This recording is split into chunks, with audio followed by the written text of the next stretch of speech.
Bismillahirrahmanirrahim. Assalamualaikum warahmatullahi wabarakatuh. Perkenalkan, nama saya Citra Retna Humaira, mahasiswi semester 5 Program Studi Bimbingan dan Konseling Universitas Muhammadiyah Profesor Dr. Hamka. Yang insya Allah pada kesempatan kali ini saya akan berbagi sedikit ilmu kepada teman-teman sekaligus menjelaskan tentang apa itu interaksi sosial. Selamat menyaksikan teman-teman. Oke teman-teman, apa sih yang dimaksud dengan interaksi sosial? Jadi, interaksi sosial adalah suatu proses yang terjadi ketika individu atau kelompok saling bereaksi dan berkomunikasi serta saling mempengaruhi satu sama lain. Interaksi sosial juga sangat penting dalam kehidupan sehari-hari dan dapat terjadi dalam berbagai situasi seperti di keluarga, dan lingkungan kerja, dan komunitas. Nah, untuk interaksi sosial juga dapat terjadi dalam berbagai bentuk, yaitu seperti komunikasi verbal, komunikasi nonverbal, adanya tindakan timbal balik, dan pertukaran individu dan kelompok.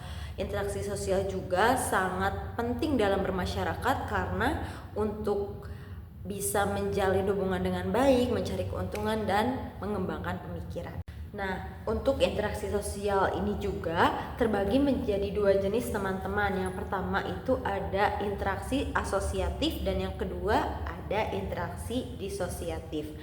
Untuk interaksi asosiatif yaitu interaksi yang lebih mengarah pada kerjasama dan saling mendukung. Contohnya yaitu seperti gotong royong dan membersihkan lingkungan. Sedangkan untuk interaksi disosiatif yaitu lebih mengarah pada oposisi dan persaingan ataupun konflik, seperti persaingan antar siswa untuk mendapatkan peringkat 1 di kelas.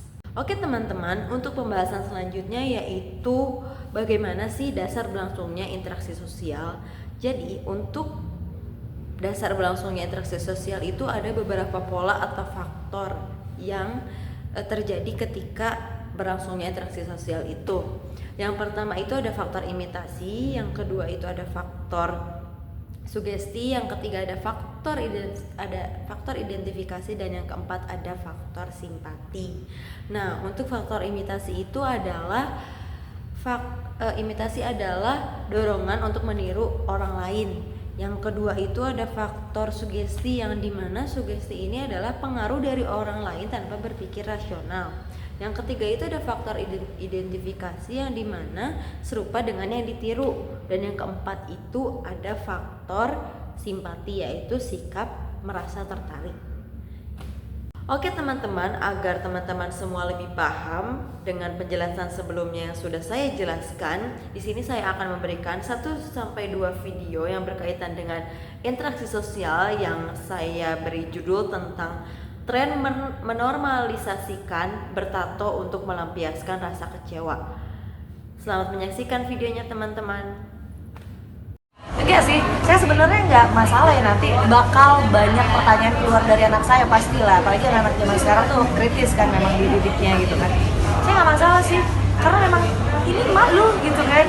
Dan aku nggak malu seperti ini. Gue memang mungkin kelihatan bukan jadi ibu yang baik, tapi gue adalah ibu yang keren. Ingat itu, yoi. Sebenarnya tato itu kan bukan kriminal. Tato itu kayak keputusan masing-masing. Ntar kamu suatu saat pengen bertato nggak masalah. Ya maksud aku gini, itu kayak tanggung jawab masing-masing. Apapun yang gue mau lakukan itu adalah badan aku.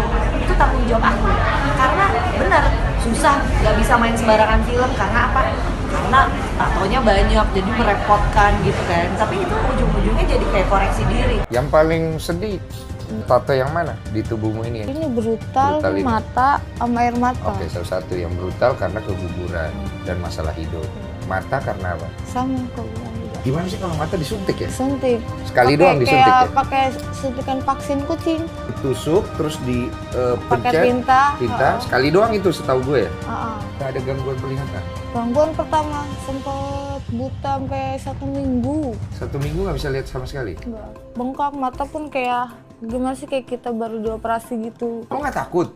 Parno, harusnya kan teman-teman 3 hari udah sembuh kan, aku udah seminggu. Nangis juga air mata hitam. Berita kamu tuh sempet heboh 4 bulan 5 bulan lalu, mencemarkan nama baik, gitu kan.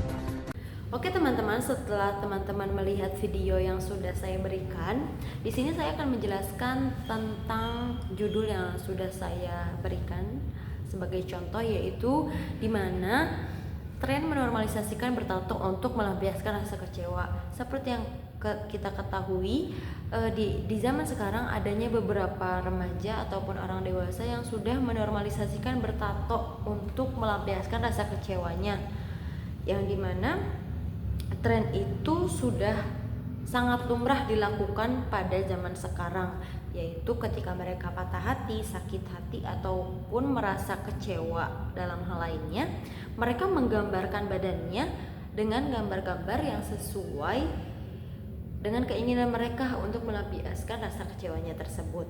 Nah, dengan hal itu kita akan mengaitkan dengan materi yang sudah kita bahas di awal, yaitu interaksi sosial. Yang pertama itu kan pada dasarnya berlangsungnya interaksi sosial itu ada beberapa faktor yang terjadi kan teman-teman. Nah, yang pertama kita bisa kaitkan pada faktor imitasi, yang dimana adanya dorongan untuk meniru orang lain. Nah, jadi untuk faktor yang pertama ini yaitu ketika seseorang itu sudah melihat orang lain yang bertato atau sudah banyak orang yang bertato, dan akhirnya adalah dorongan dari orang ini untuk meniru orang lain yang melampiaskan rasa kecewanya itu untuk bertato. Seperti itu ya teman-teman untuk faktor yang pertama. Oke teman-teman, untuk faktor yang kedua yaitu faktor sugesti, yang dimana pengaruh dari orang lain tanpa berpikir rasional. Jadi di sini itu orang tersebut sudah memiliki keinginan untuk bertato karena dirinya merasa patah hati atau kecewa dan ingin melakukan atau menggambar badannya dengan bertato tanpa berpikir rasional terlebih dahulu, yaitu di mana orang tersebut tidak memikirkan efek setelahnya, kesehatan bagi tubuhnya dan yang lainnya. Seperti itu teman-teman.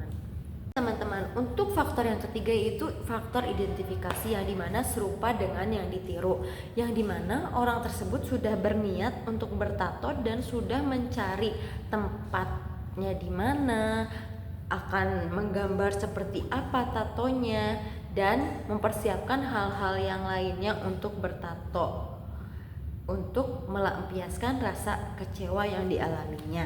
Seperti itu. Dan yang keempat itu ada faktor simpati, yang dimana sikap merasa tertarik. Nah, jadi untuk faktor keempat ini yaitu adanya sikap tertarik dari orang tersebut, yang akhirnya orang tersebut melakukan bertato untuk apa? Untuk melampiaskan rasa kekecewaan yang dialaminya. Seperti itu ya teman-teman. Oke teman-teman, kesimpulannya bahwasannya interaksi sosial itu akan berlangsung ketika beberapa faktor atau pola ini sudah terjadi, yaitu faktor imitasi, faktor sugesti, faktor identifikasi, dan faktor simpati, yang dimana itu adalah hasil dari pengamatan orang tersebut. Ya mungkin cukup sekian dari saya, semoga ilmu yang saya sampaikan bermanfaat untuk teman-teman semua. Kurang lebihnya mohon maaf. Wassalamualaikum warahmatullahi wabarakatuh.